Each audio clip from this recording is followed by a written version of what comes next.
Gostaria de citar uma passagem em Mateus capítulo 3, muito mal compreendida, em relação à nossa salvação, a salvação da nossa alma, a nossa salvação.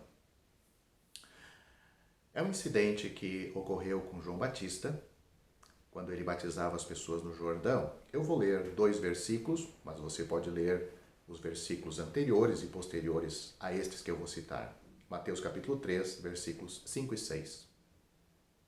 É dito: Então saíam a ter com ele Jerusalém, toda a Judéia e toda a circunvizinhança do Jordão, e eram por ele batizados no rio Jordão, confessando os seus pecados. E até aí o versículo. Aqui nos é dito que quando as pessoas ouviram o testemunho de João e perceberam sua própria pecaminosidade, foram até João para serem batizados por ele e confessaram os pecados enquanto eram batizadas. Alguns pontos devem ser notados nesses versículos. Primeiro, nenhum dos 2 versículos indica que as pessoas tomaram a confissão como o caminho da salvação. Elas não tentaram obter salvação pela confissão. É simplesmente dito que elas escutaram a pregação de João sobre arrependimento, foram compelidas pelo Espírito Santo a serem batizadas e a confessar os pecados. Elas estavam de fato olhando para o próprio Senhor, que estava para passar pela morte e ressurreição, e em quem esperavam para a salvação.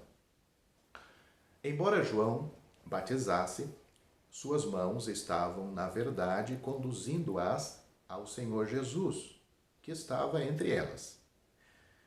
Foi João que disse, numa ocasião: Eis o Cordeiro de Deus. Quando viu o Senhor Jesus, eis o Cordeiro de Deus que tira o pecado do mundo.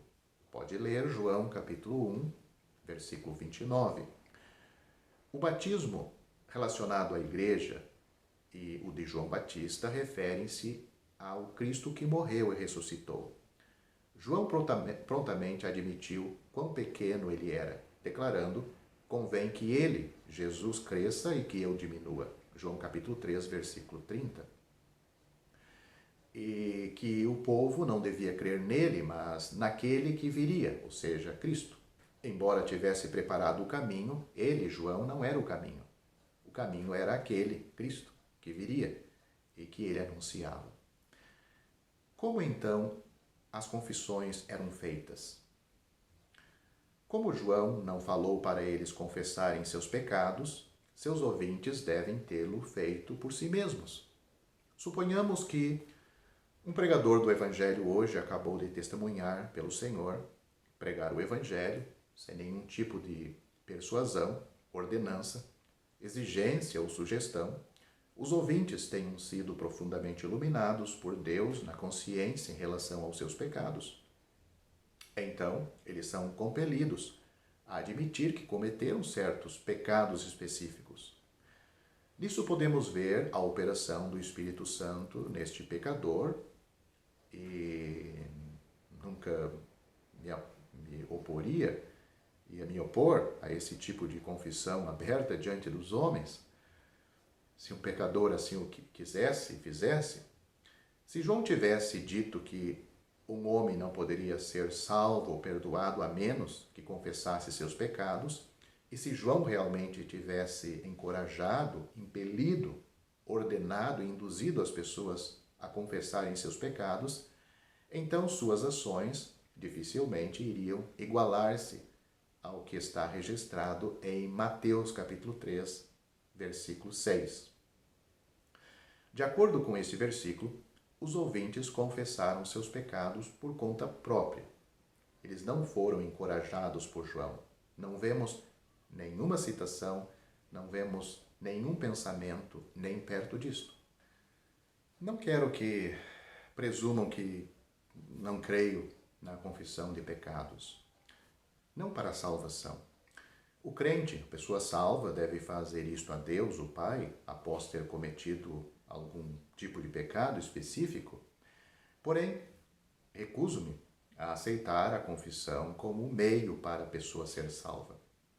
Existe somente um meio de salvação determinado nas Escrituras, que é a fé. O antigo João Batista nunca induziu ninguém a confessar seus pecados. Nem deveria algum moderno João Batista constranger qualquer homem a fazer o mesmo. É claro, se a pessoa, ao conscientizar-se dos seus pecados, ela quer fazer, então que o faça. Talvez não numa reunião pública, mas talvez em particular, até para mostrar quão mal ela era, mas Deus a salvou desses pecados e de todos os outros que ela não lembra. Você deve ter ouvido sobre o grande reavivamento do país de Gales. Esse foi o maior de todos os reavivamentos e começou entre os anos 1904 e 1905. Um correspondente de um famoso jornal britânico foi ao país de Gales em 1904, a fim de conduzir uma investigação sobre o evento. O país de Gales não era um lugar tão pequeno. Os pregadores de uma das cidades disseram ao repórter que o número de almas salvas havia diminuído para quase nenhuma nos 2 anos anteriores. Quando o correspondente perguntou se o reavivamento estava em declínio, eles responderam: sim, não existe mais ninguém aqui querendo ser salvo, porque todos já foram salvos. Sabendo que o reavivamento começou com um certo pregador, Evan Roberts, ele então perguntou sobre o paradeiro deste pregador. Eles responderam: não temos ideia. Quando perguntou-lhes sobre a hora das reuniões, responderam: não sabemos. Do mesmo modo, quando inquiriu-os sobre o local de reuniões, repetiram: não sabemos. Eles não sabiam onde estava, por assim dizer, o líder do reavivamento, nem a hora e o lugar das reuniões. O repórter então perguntou o que o repórter, devia fazer. Ao que eles responderam: nós nos reunimos a qualquer hora, até mesmo à meia-noite ou de manhã cedo. Não sabemos onde Evan Robert está, mas ele pode aparecer a qualquer hora. Existem reuniões de reavivamento em quase todos os lares. Você encontra pessoas orando em vários lares e em horários diferentes durante a noite. Mas é difícil achar Evan Roberts. Ninguém sabe onde ele estará. Foi isso que eles disseram. Então o repórter comentou que nunca havia testemunhado um reavivamento como esse em toda a sua vida. Ele estava determinado a achar o tal pregador Evan Roberts. Ele se esforçou nas semanas seguintes, porém não produziu resultado algum. Um dia, quando alguém contou-lhe que esse tal pregador, Evan Roberts, estava em uma pequena capela, ele imediatamente foi a esse lugar. Ele comentou que a reunião que presenciou foi a mais caótica. Uma mãe estava amamentando seu bebê. Alguns estavam correndo para dentro e para fora da reunião como se fossem vendedores de alguma coisa. Uma mãe estava consolando uma criança que chorava, enquanto outra, usava uma cadeira como berço, balançava o filho para dormir. O lugar estava uma bagunça e ainda parecia haver um inexplicável e único elemento no ambiente. Onde está Evan Roberts? Perguntou o repórter. O quarto homem da terceira fila, alguém respondeu. Estavam todos em silêncio nos seus assentos. De vez em quando, alguém se levantava para pedir um hino, ou outro se levantava para ler alguns versículos das Escrituras, quando 1 ou 2 horas se passaram sem, muitas vezes se passavam 1 ou 2 horas sem uma única palavra das pessoas, ninguém pedia licença para sair. Amigos, tal é a obra de Deus. Tirando talvez essas pessoas que entravam e saíam nessas reuniões, talvez por causa da necessidade de passar muito tempo ali, esta foi a consideração do repórter. É diferente dos sermões de púlpito, onde se contam histórias de pessoas em seu leito de morte com a intenção de comover o público, de que eles têm de confessar os pecados ou não serão salvos totalmente. Não estou proibindo a confissão. Existem momentos em que uma pessoa deve confessar seus pecados. Em certas ocasiões, alguém deve até declarar a uma multidão que tipo de pessoa ela foi e como Deus trabalhou nela, como por exemplo, o testemunho de um irmão, como ele foi salvo, sem talvez definir seus pecados, por ser, às vezes, coisas feias a ser mencionadas. Mas todos entendem, com poucas palavras. Porém, nada disso deve ser o resultado do estímulo do pregador no púlpito. Algumas vezes, há mais do que estímulo. É como se alguns estivessem ordenando. O que está em Mateus capítulo 3, versículo 6, o versículo que lemos, é realmente uma confissão pública, mas é o resultado espontâneo da obra do Espírito Santo e não o resultado de uma ordem de João Batista. Não estou me opondo à confissão aberta, estou meramente opondo-me a esse tipo de confissão obrigatória. E muito menos estou me opondo à obra do Espírito Santo. Gostaria que existisse mais de tal obra. Se uma pessoa é conduzida pelo Espírito Santo a confessar seus pecados, todos temos de dizer: ó Deus, agradecemos-te e louvamos-te, porque tens trabalhado no nosso meio e mostrado a esta pessoa a gravidade dos seus pecados e a levou ao arrependimento e trabalhou nesta vida. Mas temos de nos opor a qualquer ensinamento que diga que a confissão precisa ser feita de certa maneira e até certo nível antes de certos resultados serem conseguidos. Não podemos trocar confissão por salvação. Não temos de tomar confissão de pecados como nossa maneira de salvação. Temos de notar que na sentença, onde nós lemos, e era por ele, por João Batista, batizados no Rio Jordão, confessando os seus pecados. O principal predicado, segundo a língua original, não é confessando, mas eram por eles batizados. Mas eram por ele, por João batizado. Então as pessoas estavam sendo batizadas por João no Rio Jordão, e enquanto estavam sendo batizadas, também confessavam seus pecados. Podemos dizer que ele falou andando, que significa que alguém estava falando e andando ao mesmo tempo. Enquanto ambos, falar e andar, são verbos, falou é o principal predicado e andando o verbo subordinado. Portanto, alguém falando, mas fazia isto enquanto andava. Do mesmo modo, em Mateus capítulo 3, as pessoas foram batizadas no Rio Jordão enquanto confessavam, significando que ao serem batizadas, elas estavam simultaneamente confessando os pecados. Esse é o sentido original em grego desta passagem em João capítulo 3. Então veremos que não existe um método para a confissão, mas uma ação que ocorreu. Enquanto as pessoas estavam sendo batizadas, estavam admitindo que estavam erradas nisso e naquilo. O quadro aqui é do Espírito Santo trabalhando no meio delas.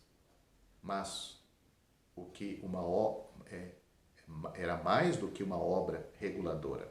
Elas estavam sendo batizadas e confessando, como exemplo de alguém falando e andando ao mesmo tempo. De nenhum modo, nesse versículo, a confissão é tratada como uma maneira de salvação. Deixe-me falar um pouco a respeito da prática da confissão de pecados. Todos nós sabemos a quem ofendemos e defraudamos antes de ser salvos. Depois que fomos salvos, sentimos a tristeza no coração e desejamos confessar aquelas pessoas. Isso é algo que devemos fazer. Deus ordena, até mesmo nos compele a fazê-lo. Isso é ensinado nas Escrituras. Tendo visto a justiça, aquele crente, aquela pessoa que foi salva, tendo visto a justiça e a glória, tendo visto a justiça de Deus e a sua glória, agora ele percebe que é injusto dever algo aos outros, né? Então, o que devemos fazer? O que vamos fazer então? Nós nos recusamos a ser pessoas injustas. Até falamos a nós mesmos: eu sou salvo, vou ser uma pessoa justa, vou lidar totalmente com todas as áreas nas quais fui injusto ou errado com outros, para que então possam perdoar-me. Bem, não há problema com seus pecados perdoados diante de Deus, mas você tem de confessar aos homens as suas ofensas, se existe algo para ser confessado. Tal confissão e restituição absolutamente não são o caminho para a salvação. Você não precisa fazer confissão e indenização para que seja salvo. Como uma pessoa salva e alguém que é justo, você está meramente pedindo perdão às pessoas que enganou e errou. O ladrão na cruz deve ter roubado e pecado contra muitos, porém não teve oportunidade de confessar e restituir a ninguém, porque mal podia mover-se na cruz. Ele não podia devolver nenhum item que roubara dos outros. Porém, sem nenhuma confissão ou restituição, ele ainda pôde ser salvo lá na cruz. E esta garantia foi dada pelo próprio Senhor Jesus. O Senhor Jesus disse a ele: hoje estarás comigo no paraíso. Lucas capítulo 23, versículo 43. O ladrão na cruz, embora privado da oportunidade de fazer restituições, foi contudo salvo. Se ele vivesse, deveria fazer restituição por causa da justiça. A questão da sua salvação foi resolvida na cruz num instante. Confissão é algo que segue a salvação. Ele já foi salvo na cruz. Sua salvação foi absolutamente devida a nenhum tipo de confissão ou restituição.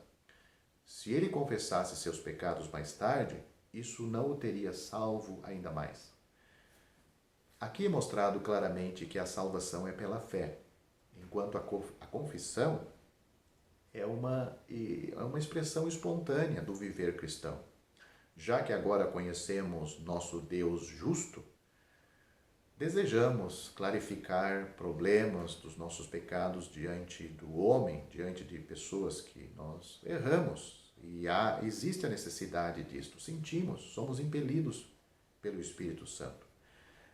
Nossa salvação é totalmente uma questão entre nós e o Senhor Jesus. Ela é resolvida somente por meio dele. Há 3 fatos aqui sobre os quais devemos ter clareza. Primeiro, confessar nossos pecados diante de Deus, julgando-nos, arrependendo-nos e conscientizando-nos de que somos pecadores.